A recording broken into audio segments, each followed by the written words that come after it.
Ravi de vous retrouver encore une fois, chers téléspectateurs de la BTV. Alors bonsoir, bonjour, dépendamment de la localité actuelle de chacun d'entre vous. Bienvenue dans cette édition du journal Vespéral, parlé en langue française dont j'ai l'honneur de vous présenter. D'abord les grands titres. 30 000 francs burundais pour se rendre à Gitega, 20 000 francs burundais pour aller à Kayanza, 40 000 si votre destination est la province Ngozi. Tels étaient les prix obligatoires à payer dans la matinée de ce mercredi pour tout voyageur qui voudra se rendre vers les provinces citées Siro si le point de départ est l'un des parkings situés au marché de Kotebu. La deuxième édition de la caravane organisée par la délégation de l'Union européenne au Burundi s'est déroulée en province Mwaro. Le thème du jour était la santé sexuelle et reproductive chez les jeunes. Les détails et d'autres informations dans un instant. Page transport pour débuter notre journal. 30 000 francs burundais pour aller à Gitega, 20 000 pour aller à Kayanza et 40 000 francs burundais si la destination est la province Ngozi. Tels étaient les prix obligatoires à payer dans la matinée de ce mercredi pour toute personne voulant voyager vers l'une des provinces citées Siro, si bien sûr le point de départ est l'un des parkings du marché de Kotebu. Les détails dans ce reportage.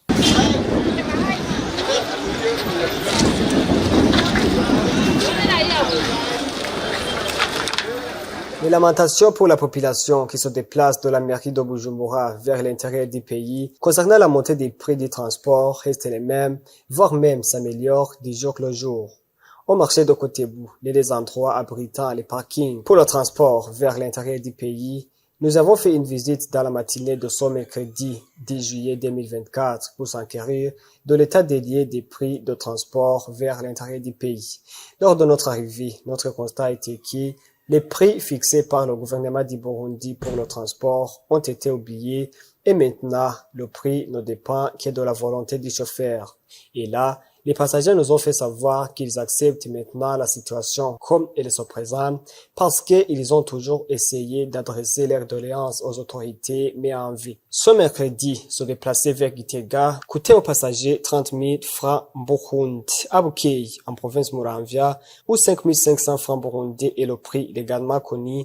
Ce mercredi, le passager qui voulait s'y rendre devrait payer 13 000 francs burundais. Se rendre à Ngozi coûtait aux passagers 40 000 francs burundais et 20 000 francs burundais pour les personnes de leur destination et la province Kayanza. Pour aller en province Cibitoke, le passager était obligé de payer 15 000 francs burundais ou bien même 20 000 francs burundais. Avec cette situation, ce sont les voyageurs qui sont des victimes parce que même pendant cette période de pénurie de carburant, les chauffeurs y en profitent. Avec cette situation, ce sont les voyageurs qui sont des victimes parce que la façon dont les chauffeurs haussent leurs prix est extrême. La deuxième édition de la caravane Burundi Union européenne est en cours depuis le 8 juillet 2024 en province Mwaro. Le thème du jour était la santé sexuelle et reproductive chez les jeunes. Ange Negrita et la cause. La santé sexuelle et reproductive pour les jeunes dans bien-être ainsi que l'égalité sociale font partie des objectifs de la collaboration entre le Burundi et l'Union européenne. En vue d'atteindre ces objectifs, et des stratégies de formation sur la santé sexuelle et reproductive ont été données, comme l'a affirmé Madame l'ambassadeur Elisabetta Pietrobon, le chef de délégation de l'Union européenne au Burundi, lors de la deuxième journée de la deuxième édition de la caravane Burundi Union européenne en province Mwaro. La santé sexuelle et reproductive est cruciale pour leur santé, leur bien-être et l'égalité sociale. Elle joue un rôle fondamental dans la réduction des inégalités. Nous voulons offrir à chaque jeune l'opportunité qu'il mérite. Et faisons face aux défis des grossesses précoces et assurant une éducation adéquate en matière de santé sexuelle et reproductive. L'Union européenne est engagée depuis longtemps sur ces sujets et je voudrais mentionner dans ce contexte notre programme Résilience. Dans ce programme que nous avons financé, nous avons donc déjà établi 76 centres de santé amis des jeunes et plus de 1000 prestataires de soins.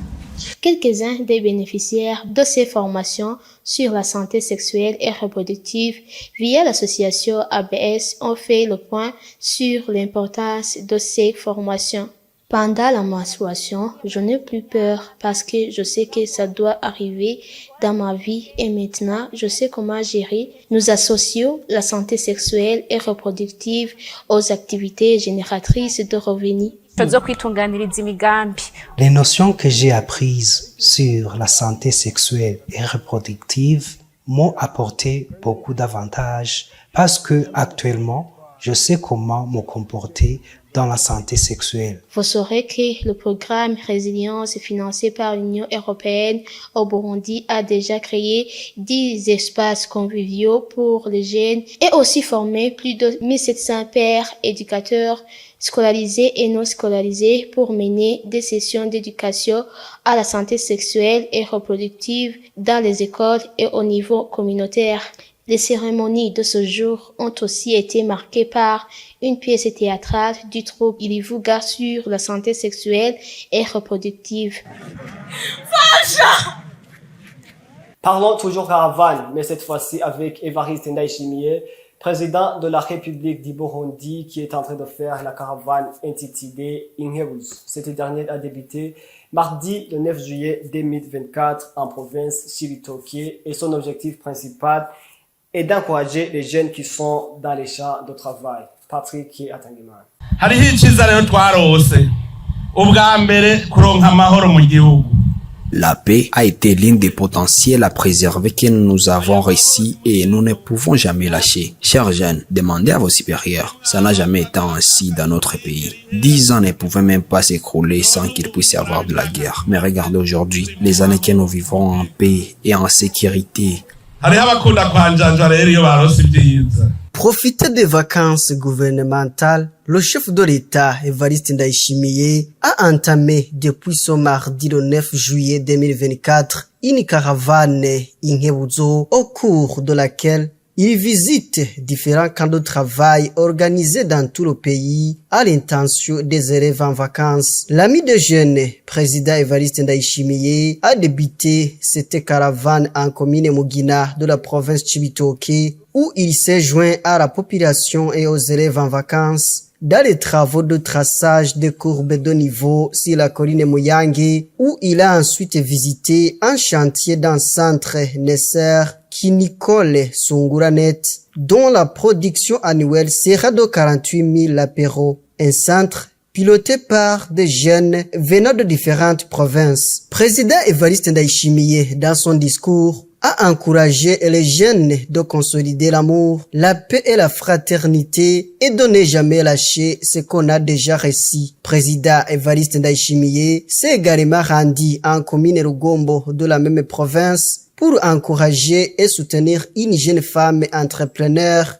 Divine Irambona, possédant une société de fabrication des emballages biodégradables à partir des troncs de bananiers. La caravane Inkebuzo a poursuivi ce mardi vers la province de Bubanza en commune Gihanga où le président Évariste Ndayishimiye a visité la société BM Stock spécialisée dans la fabrication de craie appartient à un groupe de jeunes accompagnés par le paillage. Cette caravane Inkebuzo conduite par l'ami de jeunes Évariste Ndayishimiye s'effectue sous le thème Gwaruka Kerebuka Dukore Dushikane Burundi kumbona kazoza y'Uburundi bwifashe mu mwaka wa 2040 n'Uburundi buteye imbere mu mwaka wa 2060.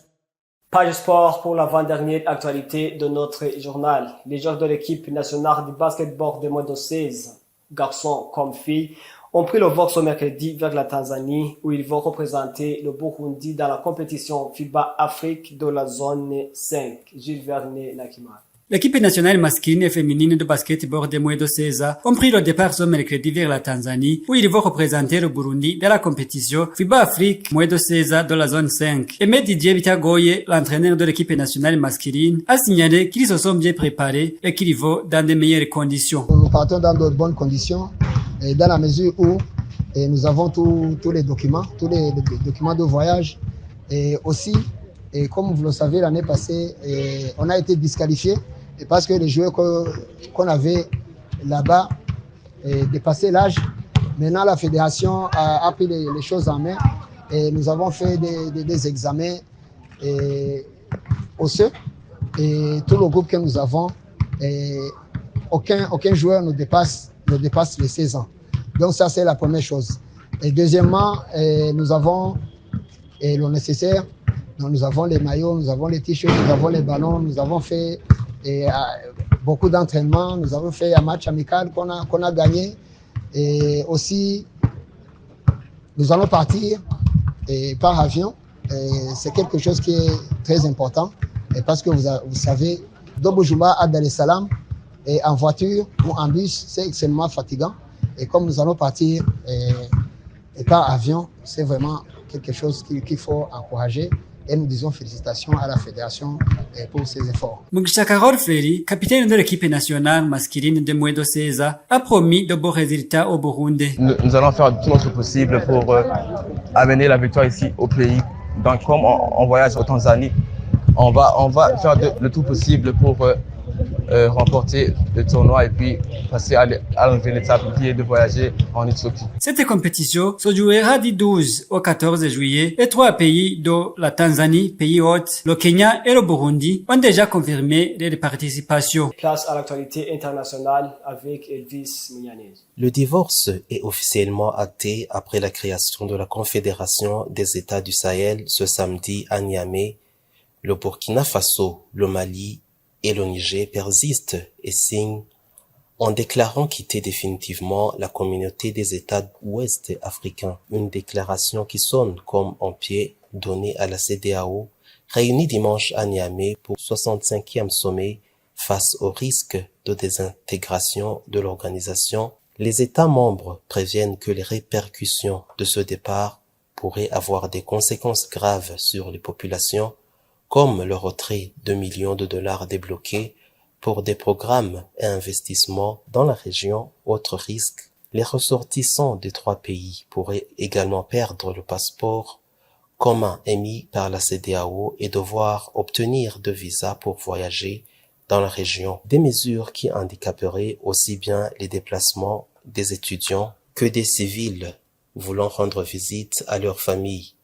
Les dirigeants souhaitent toutefois maintenir le contact et ont désigné le président sénégalais et togolais comme facilitateur auprès de Bamako et Ouagadougou. Au Nigeria, le gouvernement nigérien a annoncé des mesures contre l'inflation alimentaire dans le pays le 8 juillet 2024. Le président Bola Tinubu a approuvé la suspension des taxes sur les importations de certaines denrées essentielles. La mesure comprend une franchise de droits de douane de 150 jours pour les importations de maïs, de riz décortiqué, de blé et de niébé à la frontière terrestre et maritime. Elle vise à alléger le fardeau des consommateurs, stabiliser le marché local et assurer la sécurité alimentaire. La suppression, subventions sur le carburant et les réformes de la politique monétaire du pays ont provoqué une augmentation considérable des prix. Une augmentation considérable des prix des aliments de base. Le prix de 50 kilos de riz est passé de 20 000 naira à environ 70 000 naira en un an. Selon un communiqué du ministère de l'Agriculture, le gouvernement nigérien prévoit d'importer 500 000 tonnes de maïs et de blé pour approvisionner le petit transformateur à travers le pays. À vous tous qui avez consacré votre temps à suivre ce journal, c'est par ici que prend fin notre édition. Merci de l'avoir suivi, que Dieu vous bénisse.